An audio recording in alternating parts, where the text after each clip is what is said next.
अस्सलाम वालेकुम जनाब। जैसे ही माह रमज़ान आता है तो बहुत सारे जो है वो इदारे, बड़े बड़े इदारे वो अफ्तार पार्टियां भी अरेंज करते हैं, लोगों को राशन की मदद भी फराहम कर रहे होते हैं। इन दिनों में ज़कात, सदका और फ़ितर वगैरह भी अदा किया जाता है, जिसके लिए जो है लोग वो ढेर सारा देते हैं।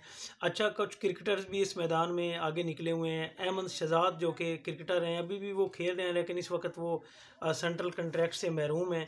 उन्होंने भी एक अफ्तार प्रोग्राम शुरू कर रखा है और वो पाकिस्तान के मुख्तलिफ़ अज़ला में और बड़े शहरों में जाके एक एक दिन करके अफ्तार का वो जो है प्रोग्राम करवाते हैं। लाहौर में वो रेगुलर ज़्यादा करवाते रहे। कल परसों उन्होंने मुल्तान में भी एक दिन गुजारा, फिर जंग में भी एक दिन उनका था। तो वो एक मतलब कि एक फलाही काम कर रहे हैं। उसमें साथ साथ अगर कहीं पे कोई कहता है कि कोई दिखावा है, चलें जो भी है, दिखावा है या नहीं है, लेकिन कम से कम एक नेकी का इरादा करना। और उसमें पता नहीं सैकड़ों लोग जो हैं वो डेली अफ्तार करते हैं। उनके साथ अहमद शहजाद ख़ुद भी साथ में अफ्तार कर रहे होते हैं, उनको अफ्तारी का सामान खुद सर्व कर रहे होते हैं। ये भी आप लोगों ने देखा होगा।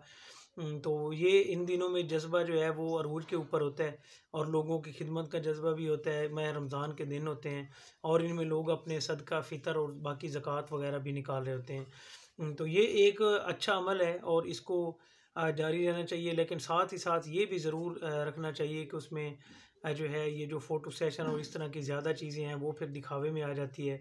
और बाकी अगर एक छोटी सी मिसाल ले लूँ, अगर मैं आज से 15 साल पहले की बात करूँ, 20 साल पहले, तो हमारे साथ मखदूमपुर पौड़ा में जो है वो मौलाना तारिक जमील साहब एक दफ़ा आए थे गवर्नमेंट हायर सेकेंडरी स्कूल में। और उस वक़्त कोई आज से 20 साल पुरानी बात है, तो 10-12 साल 13 मेरी उम्र होगी। तो हम लोग भी सुनने गए थे और मुझे याद है कि उस वक़्त जब मौलाना साहब आए थे वहाँ पे तो तस्वीर बनाने का सख्ती से मना किया गया था, बल्कि कोई भी तस्वीर वो उन्होंने स्टेज पे आते ही पहली बात मुझे याद है कि यही की थी कि तस्वीरें नहीं बनानी बिल्कुल भी, क्योंकि तस्वीर हराम है। लेकिन वक्त के साथ साथ वो सारा कुछ बदला। आज वही मौलाना तारिक जमील साहब हैं जो कि 24/7 आपको ऑन कैमरा भी नज़र आते होंगे। और वो मतलब कि बड़े बड़े चैनल्स के ऊपर भी इंटरव्यूज़ भी और तबलीग के जो मामलात हैं वो भी उनको ऑन कैमरा उनके काफ़ी सारे आप लोग देख सकते हैं। तो ये सारी चीज़ें जितनी भी हैं मतलब कि वक्त के साथ साथ बदलती हैं। मैं मौलाना साहब का मैंने ज़िक्र इसलिए कर दिया कि अहमद शहजाद आजकल अच्छा एक वेलफेयर का काम कर रहे हैं और उसमें सैकड़ों लोग जो है वो डेली उस अफ्तार से मुस्तफ़ीद होते हैं और वो काफ़ी बेहतर है।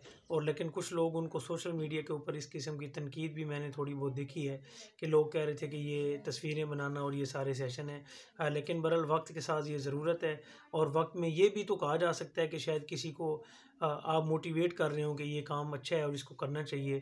तो अल्लाह ताला अहमद शहजाद साहब को मज़ीद जो है वो इस तरह के फ़लाही काम करने की तौफ़ीक अता फ़रमाए और हम सबको उनमें नुक़ैस निकालने की बजाय उनकी जो पॉज़िटिव चीज़ें हैं उनको भी जो है वो दिखाने की तौफ़ीक अता फ़रमाए। मीडिया का जो किरदार होता है वो दोनों चीज़ों की पॉज़िटिव और माइनस जितनी भी चीज़ें होती हैं मनफ़ी उनको लेके आना होता है, ना कि सिर्फ़ हम उनकी मनफ़ी चीज़ें जो हैं उनको पकड़ रहे हों और जो पॉज़िटिव मैसेज आ रहा हो उसको हम नज़रअंदाज़ कर रहे हो। ऐसा बिल्कुल नहीं है।